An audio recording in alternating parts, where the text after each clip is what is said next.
Rahul leader కాదు reader అని రాహుల్ గాంధీకి వ్యవసాయం గురించి ఏమీ తెలియదని ఆయనకు పబ్బుల గురించి మాత్రమే తెలుసంటూ మంత్రి కేటీఆర్ చేసిన వ్యాఖ్యలపై తెలంగాణ కాంగ్రెస్ సీనియర్ నేత సీఎల్పీ లీడర్ బట్టి విక్రమార్క ఫైర్ అయ్యారు. మంత్రి కేటీఆర్ సభ్యత మర్చిపోయి మాట్లాడారని మండిపడ్డారు. దేశం కోసం ప్రధాని పదవిని త్యాగం చేసిన వ్యక్తి రాహుల్ గాంధీ అని అలాంటి వ్యక్తిపై కేటీఆర్ విమర్శలు చేయడం దారుణమన్నారు. పచ్చ కామెంట్లు వచ్చిన వారికి లోకమంతా పచ్చగానే కనబడుతుందని ఎద్దేవా చేశారు. వరి నాట్లు వేసే పంట పొలాలు కేటీఆర్ కు పబ్బుల్లా కనబడుతున్నాయా అని ప్రశ్నించారు. రాష్ట్రంలో బీఆర్ఎస్ అధికారంలోకి వచ్చాక డ్రగ్స్ వాడకం విపరీతంగా పెరిగిందని ఆరోపించారు. రాహుల్ గాంధీపై చేసిన వ్యాఖ్యలకు మంత్రి కేటీఆర్ క్షమాపణలు చెప్పాలని బట్టి డిమాండ్ చేశారు.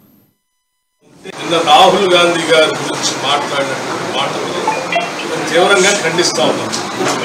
సభ్యత లేకుండా, సంస్కారం లేకుండా, ఒక అజ్ఞానిలాగా, అది కూడా ఐటీ మంత్రి అని చెప్పుకున్నటువంటి కేటీఆర్ ఈ రకంగా మాట్లాడటం రాష్ట్ర ప్రజలందరూ కూడా తలదించుకునేటట్టుగా ఉంది.